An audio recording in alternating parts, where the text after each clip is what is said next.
I'm Gabriel Morency for Sports Interaction. Well, does it get any better than this? As the countdown is on, the collegiate football campaign kicks off in less than a week's time.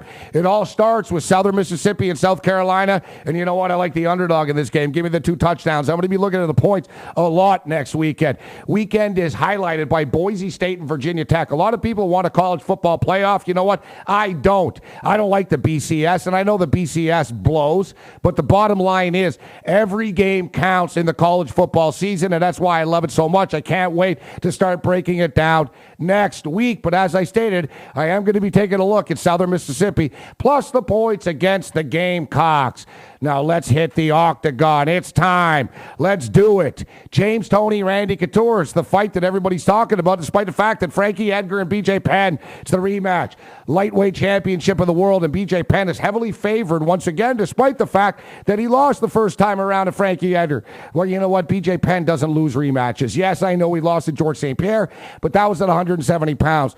BJ Penn is the king of his own domain, and I expect BJ Penn to be wearing the belt once again when it's all said and done on Saturday night in Boston, which is incidentally Dana White's hometown. That's why this card is as stacked as it is. Now, I don't know if a lot of people are aware of this. Diehard MMA fans no doubt are, but Dana White came from the boxing world. The guy used to be a boxer, used to manage boxers. He came from the boxing world in the streets of Boston. He returns to Boston for the first ever UFC in Boston, Massachusetts. And what do we have? We have James Toney versus Randy Couture.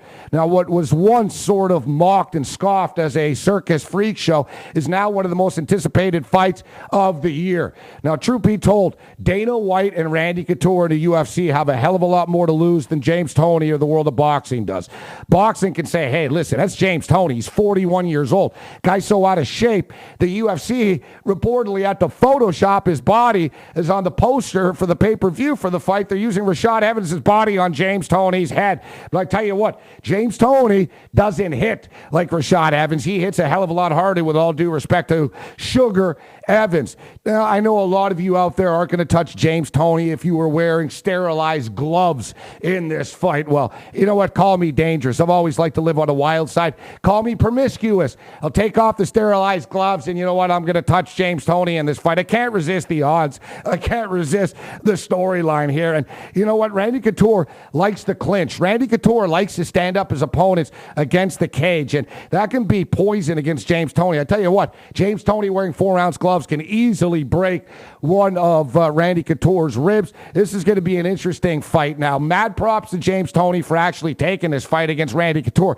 He could have fought a lesser-known fighter with less talent and less skill than Randy, but this is a great storyline. I'm really looking forward to this fight, and I'm really looking forward to the entire card. Not only do we have a championship fight, as we talked about, we got James Toney and Randy Couture, but we got Gray the Bully Maynard. Gray Maynard and Kenny Florian, 2 great fighters. Gray Maynard still undefeated. In fact, they say if you want to be the best, you got to beat the best, and Gray Maynard's already beaten the best because he owns a win against Frankie Edgar, but he's got to fight Kenny Florian. Now, Kenny Florian happens to be from Boston.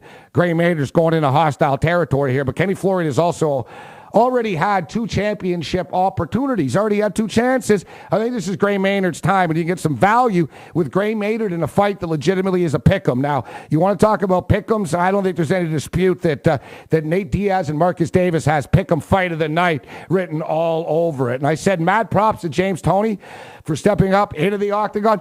Mad props to the lines makers of Sports Interaction for adding a little bit more spice and flavor and entertainment to the UFC, as now we can lay it down on total minutes, and I love this.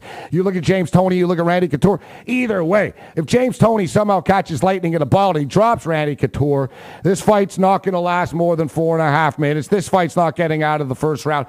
BJ Penn, Frankie Edgar, that fight probably is going to go a little while, man. Frankie Edgar's a hard dude. He's pretty elusive to actually get your leather on. You know what? You look at 18 minutes, I'm leaning towards the over there. I really like Diaz and Davis to go over the number, and I think my best bet of the night is far as the UFC is going to be concerned. I always like to mix in some parlays and, long shots, etc., and have some fun with it. But I think my best bet of the night will be Gray Maynard and Kenny Florian to go over 13 and a half minutes time. Now, speaking of going over time, God, is the NFL preseason over yet? Will it mercifully come to an end? Week 3 of the National Football League preseason means the dress rehearsal week. This is when the starters actually play into the third quarter. But somebody tell the Indianapolis Colts that week 3 of the preseason is supposed to matter. It's been an up and down, weird preseason. Week 1 saw all these overs. Now we're seeing unders. It's all over the place. Everybody either loves or hates Joe Webb right about, let's say, now. And even Al Michaels knows what we're talking about. Mercifully, it's coming to an end. I'm going to be taking a look at the Philadelphia Eagles, actually. I like Kevin Cobb a lot. I like their quarterback rotation, especially in a preseason football game with Michael Vick coming off the bench late in the game against the Kansas City Chiefs. Now, speaking of merciful, what's going on in British Columbia? What does BC stand for? Blown coverage? Bad club? The BC Lions have a lot of problems right now, and things aren't going to get any easier for them this weekend. And it's interesting because Edmonton's in tough as well against Saskatchewan. But you know what's crazy about this? Both these two teams can still actually win the Grey Cup. Can you imagine? And the 5-13 BC Lions are Grey Cup champions. We've never seen a crossover from the East into the West. But you know what they say? The start of the Canadian Football League season doesn't start until after Labor Day. Well, Labor Day's around the corner, baby. You better get started. Now, you could probably say the same thing about Major League Baseball. The pennant chase is on. And if anybody would have told you that San Diego and Philadelphia were playing each other this weekend, and one of these two clubs were going to be 6 games in front of a division rival and be leading their division, you'd probably say, you know what, you crazy. Well, you know what, call me crazy. I've been called a hell of a lot worse. It's amazing. But San Diego is actually for real. Pray to the monks. Say yes, Padre. Thank you. Come again, because San Diego continues to cash tickets. And speaking of cashing tickets, you know what? I like Tampa Bay a lot. I don't want to praise Tampa Bay too much because I think I put the kiss of death on the St. Louis Cardinals already earlier this year. But we got an interesting baseball game to wrap up the weekend. Sunday night baseball. John, I'm not your lackey against James. Sometimes I offer protection. Sometimes I don't. Shields. I'm going to be taking a look at Tampa Bay, but we'll follow what happens throughout the week. And as I stated, things don't get any better than this, do they, people? I'm Gabriel Morency for Sports Interaction. May the winners be yours.